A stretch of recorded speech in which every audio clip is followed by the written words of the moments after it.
그들과 함께 하시며 수많은 사람이 믿고 주께 돌아오더라 라고 기록합니다. 자, 그런데 이 본문을 우리가 묵상하기 전 우리가 어제의 말씀을 다시 한번 묵상해야 되는데요. 어제 그들은 어떤 모습이었냐면 실패한 것처럼 보였던 사람들입니다. 왜냐하면 환난으로 인해 흩어졌던 사람들이니까. 두 번째는 환난 가운데 있었던 사람들인 것처럼 보여집니다.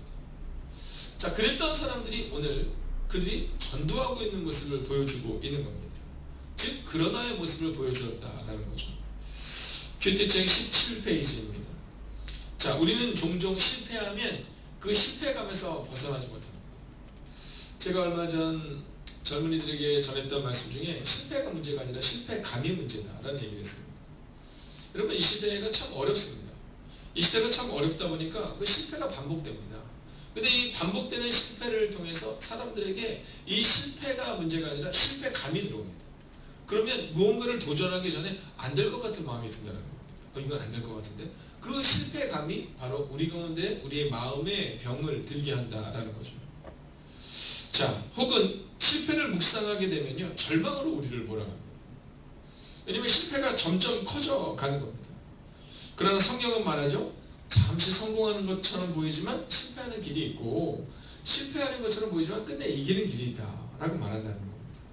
여러분, 어떤 길을 선택할 것인가? 그것은 우리에게 달려있다라는 거죠. 자, 오늘 본문은 우리 가운데 아주 중요한 메시지를 던져줍니다. 그것은 뭐냐면 어느 때 주의 손이 그들과 함께 하셨느냐라는 겁니다. 제가 오늘 기도하면서도 여러분과 함께 나눴지만, 여러분, 요즘 저의 기도의 제목은 하나입니다. 그것은 뭐냐면 주님의 손이 사랑하는 성도들과 함께하는 것입니다. 주님의 손이 사랑하는 성도들과 함께하는 것.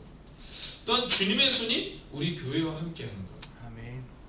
자, 그런데요, 주님의 손이 어떻게 하면 함께할 수 있느냐? 이게 답은 늘 성경에 있다라는 겁니다. 어떻게 하면 주님이 우리와 함께할 수 있을를 우리가 사람들에게 배우는 것이 아니라 성경이 우리 가운데 말씀해주고 있다라는 거죠. 자, 예수님이 내가 너희와 함께하겠다라고 말씀을 하시는 그 마지막 장면이 나옵니다. 그 장면이 어디냐면 마태복음 28장 18절부터 20절까지의 말씀이 나오죠. 자, 여러분, 우리가 한번 그 장면을 한번 들어가 보겠습니다. 지금부터 2000년 전입니다. 약 2000년 전에 이제 저희가 다 이렇게 모인 거예요. 그리고 저 뒤에 주님이 계신 겁니다. 자, 주님이 제자들을 딱 보시면서 어떤 마음이 드셨을까? 여러분 한번 상상해 보십시오. 자, 우리가 우리의 자녀를 저 멀리 유학을 보낸다고 생각해 보세요. 자, 앞으로 이제 한 10년을 못 본다고 생각해 보십시오. 그럼 우리가 어떤 말을 하겠습니까? 아마 주님이 하늘로 올라가시면서 그 제자들에 대한 애틋한 마음이 있지 않으셨겠어요? 이제 이 제자들을 천국에서 볼 텐데, 이제 이 제자들이 이 세상 가운데서 살아가야 될 텐데 어떤 얘기를 해야 할까?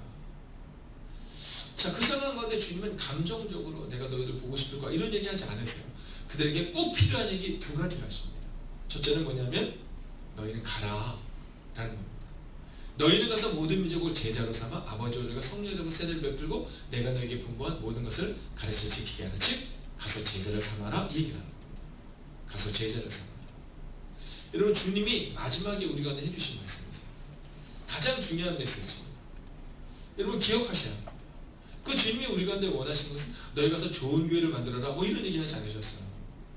너희가 가서 멋진 건물을 져라 이런 얘기 하지 않고 어떤 얘기를 하시냐면 제자를 삼아라 이렇게 말씀하셨어요. 예수님께서 제자를 삼아라 라고 말씀하실 때 그 당시에 교회에 건물이 없었을 때입니다. 여러분, 그저 그들이 마가의 다락방이라는 곳에 모여서 기도하기를 마음으로 정했을 뿐이지 지금은 그들이 아무것도 없는 때입니다. 하물며 마가의 다락방에 모여있던 때도 아닙니다. 자, 그랬던 그들에게 주님이 너희는 교회를 세워라 이렇게 얘기하지 않으셨다는 거예요. 우리는 우리의 힘으로 막 노력하잖아요. 그죠? 어떻게든지 이 교회를 세워보겠다. 여러분, 그러다 보니까 그 계획이 앞서다 보니까 문제가 생기는 거잖아요. 여러분, 목회자의 마음 가운데에도 이 교회를 어떻게 하면 잘 세우겠다라는 그 거룩한 마음에서 시작하지만 욕심으로 변질될 수 있잖아요. 여러분, 장로님에게도 권사님에게도 집사님에게도 내가 이 교회를 잘 세우기 위해서 어떻게 해야 될까 하는 이야기를 나누다 보니까 문제가 생기는 거죠.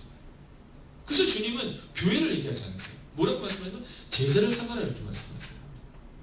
네가 해야 되는 일은 교회를 세우는 게 아니라 지금 네가 제자를 삼고 있는 일을 돌아보라는 거예요.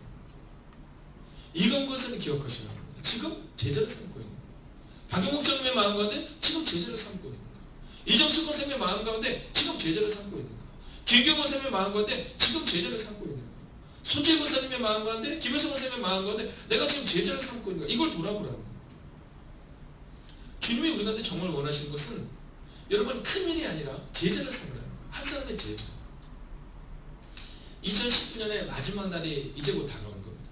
그 마지막 날이 될 때 여러분에게 저는 그 송구영신 예배를 통해 어떤 질문을 던질까요? 저는 꼭 그 질문을 던지고 싶습니다. 여러분은 제자를 삼으셨습니까? 라는 겁니다. 오늘 흩어지는 이들이 왜 복음을 전했을까? 여러분 이들은요 흩어지면서 안디옥에 멋진 교회를 세워야지 이런 생각을 하지 않았습니다. 그저 제자를 삼으라는 말씀에 순종했을 뿐인데 하나님이 교회를 세워주신 거죠. 오늘 우리의 마음 가운데 10월 20일 예수행복 축제를 향해서 나아갈 때 우리가 어떻게 하면 그날을 멋지게 보낼 수 있을까? 여러분 그것은 식당을 준비하는 한두 분이 생각하시면 됩니다. 어떤 멋진 선물을 줄 수 있을까? 그것은요 여성계분들, 남성계분들 중에 선물을 준비하는 분들이 하시면 됩니다. 그날 어떻게 주차 관리를 잘해야 될까? 그것은요 주차 관리를 준비하시는 한두 분이 준비하시면 되는 겁니다. 그럼 우리는 뭘 준비해야 될까? 우리는 한 사람의 제자를 삼기 위하여 그 한 사람을 찾아야 한다라는 겁니다. 아멘. 욕심낼 필요가 없다는 거죠. 얼마 전에 평안교회 유문현 목사님께서 설교를 하시는데 그런 말씀하시더라고요. 이제 교회를 세운 지가 벌써 5년이 되셨대요. 네, 굉장히 오래됐죠. 네. 근데 올해 5년이 되셨는데 그분이 그런 마음이 갑자기 들더라고요. 내가 1년에 한 명씩만 전도를 더 했어도 5명의 사람이 세워졌을 텐데. 여러분 내가 5년 동안에 50명 이게 아니라 그냥 1년에 한 명의 제자만 세웠어도 그래도 5명의 제자가 세워졌을 텐데 나는 과연 몇 명의 제자를 세우고 있는가를 돌아보게 되었다라는 겁니다. 저는 그 얘기를 듣는데 저보다 후배 목사님이지만 나보다 낫다 이런 마음이 들어요. 자 그리고 이제 주님이 두 번째 말씀하신 게 있죠. 첫째는 제자를 삼으라면 뭐냐면 볼지어다 내가 세상 끝날까지 너희와 항상 함께 있으리라.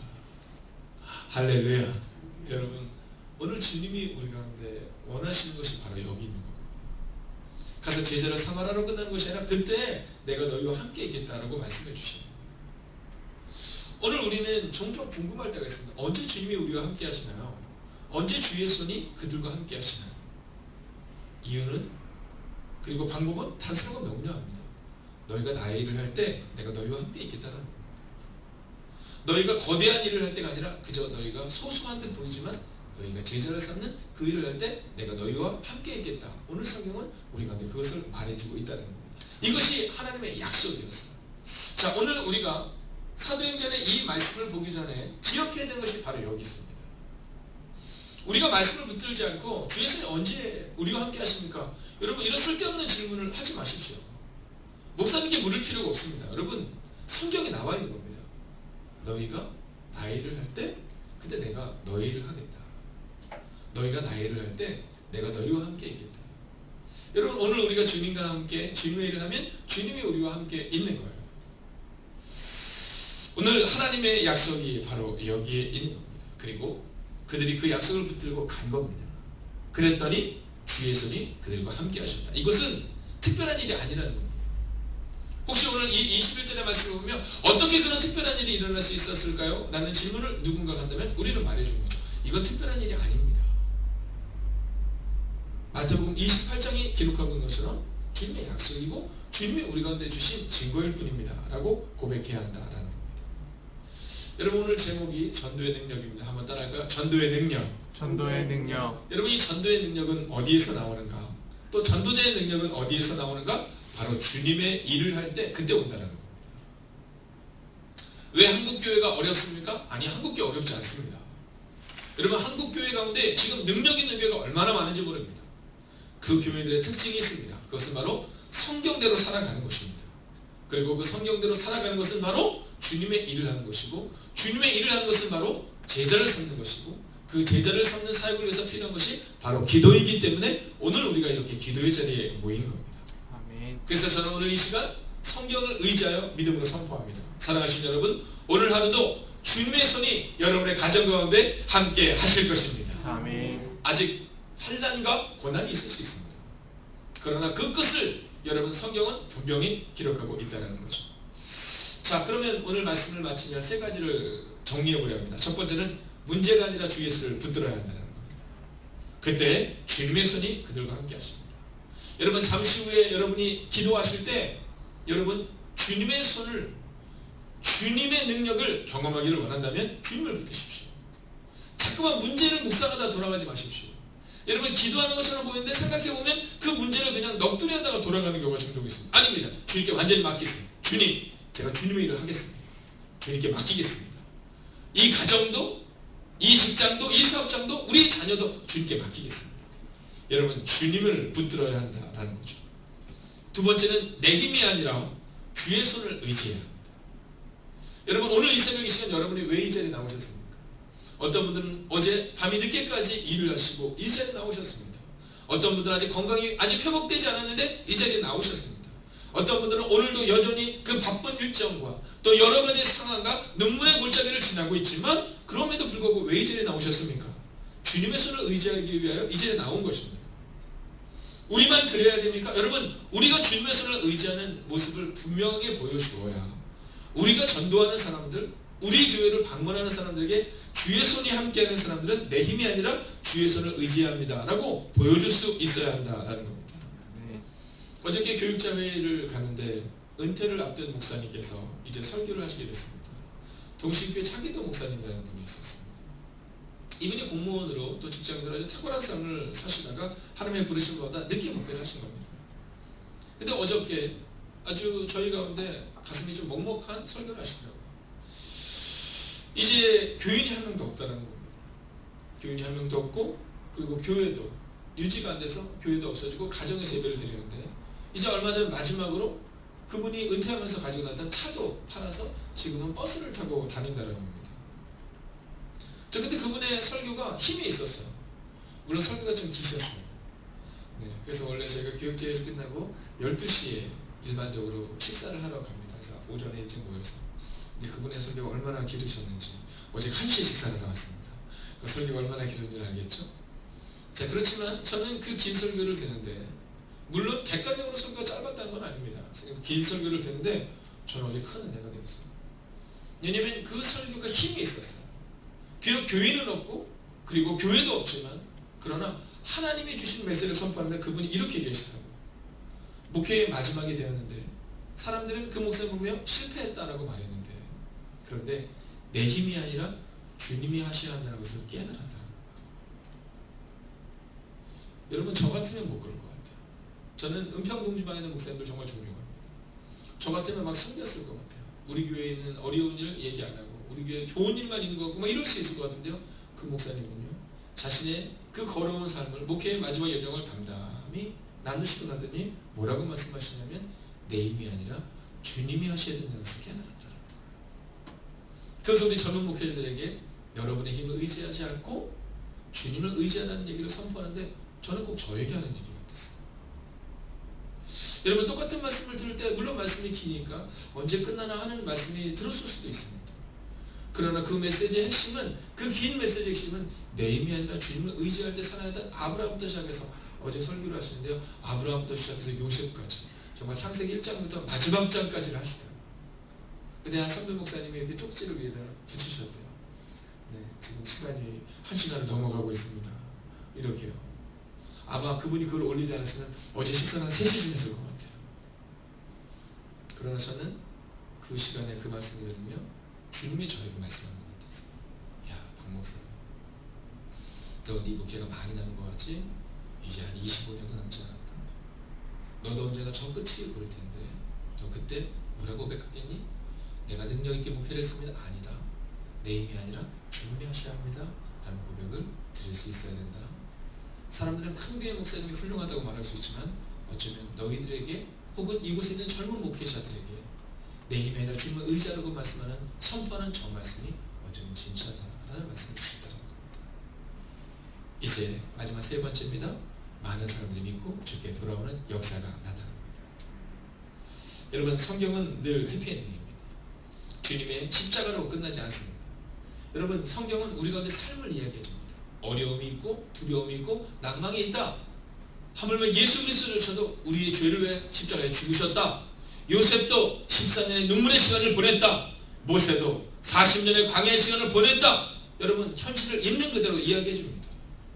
그러나 그 끝은, 믿음으로 살아가는 사람들의 그 끝은 늘 하나님의 역사와 기적을 보게 된다는 겁니다. 여러분, 아직 우리의 인생은 끝나지 않았습니다. 아직 우리의 상황은 끝나지 않았습니다. 그렇기 때문에 우리는 오늘 우리의 문제와 우리의 상황을 바라보며 안 된다의 문제를 묵상하는 어리석은 사람이 아니라, 오늘 환난 가운데에서도 주의 손이 그들과 함께 할 수 있었던 일은 그들이 바로 그리스도 예수를 붙들었고, 그리고 주님의 능력으로 살아냈기 때문임을 고백하며, 오늘도 그렇게 내 힘이 아니라 주님을 붙들고 살아가시는 여러분과 제가 되기를 주의 이름으로 축원하겠습니다. 아멘. 말씀이 끝나면 여러분 가정으로 돌아가시든 아니면 이 자리에서든 아니면 중보기도실에서든 상관없습니다. 여러분 꼭 하셔야 되는 것이 있습니다. 그것은 뭐냐면 바로 여러분이 기도의 제목과 또 묵상의 적용의 제목을 좀 적어보는 겁니다. 여러분, 이 큐티를 만드는 이유는 단순하고 명료하거든요. 오늘 여러분에게 주신 하나님의 말씀입니다. 오늘 제가 선포한 말씀을 듣고 여러분에게 가슴에 감동적인 그 상황들을 여러분의 삶에 적용하는 것, 그것이 바로 큐티입니다. 잊지 말아 주십시오. 특별히 오늘 이 새벽에 말씀을 듣는 여러분들은, 또는 흩어져서 말씀을 듣는 사는 성도님들 한 분 한 분은 말씀을 듣는 것으로 끝나지 않고 그 말씀이 오늘 여러분의 삶에 어떻게 적용될 것인지를 기대하고 소망하는 그 하루를 살아가시기를 주의 이름으로 축원하겠습니다. 아멘. 기도하겠습니다. 주님과 늘 동행하게 하소서. 발로모 전하니 1,000번 예물로 드렸습니다. 거룩한 부흥을 주옵소서. 1,000번 예물로 드렸습니다. 하나님, 우리는 종종 우리가 판단하고 우리가 결정합니다. 그러나 성경은 너희가 판단하고 너희가 결정하지 말라, 아직 끝나지 않았다 라고 말합니다. 하나님, 오늘 환난으로 인해서 흩어지는 그들은 갈 곳도 없었습니다. 어디로 가야 할지 막막했습니다. 그러나 그럼에도 불구하고 그들은 마태복음 28장에 나와 있는 20절의 말씀을 붙들고 나아갑니다. 너희는 가서 제자를 삼아라. 그때 내가 너희와 함께 있겠다.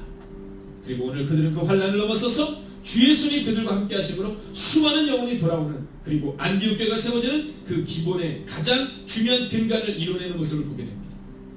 하나님, 이들의 이름이 기록되어 있지 않습니다. 박영복 장로, 이강훈 권사, 하나님 김기영 권사, 이런 이름이 전혀 기록되어 있지 않습니다. 그곳에는 그저 몇 사람이라고 기록되어 있을 뿐입니다.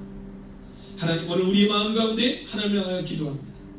우리의 이름이 기록되기를 원하는 어리석은 사람을 내려놓게 하여 주시옵시고, 오늘 주님의 사람들처럼, 이 몇 사람처럼 그저 묵묵히 주님을 위해 살아가는 하나님의 사람들이 되게 하여 주셨습니다. 아멘. 이 사람들을 통해 수많은 사람들이 주님께로 돌아오는 일들을 경험하고, 이 사람들이 눈물을 넘어 주의 손이 함께 하심을 경험했다는 것처럼, 오늘 이 새벽 눈물로 기도하는 하나님의 사람들에게 하나님이 함께 하심을 경험하는 이 아침이 되기를 성부와 성자와 성령의 이름으로 간절히 축원하옵나이다.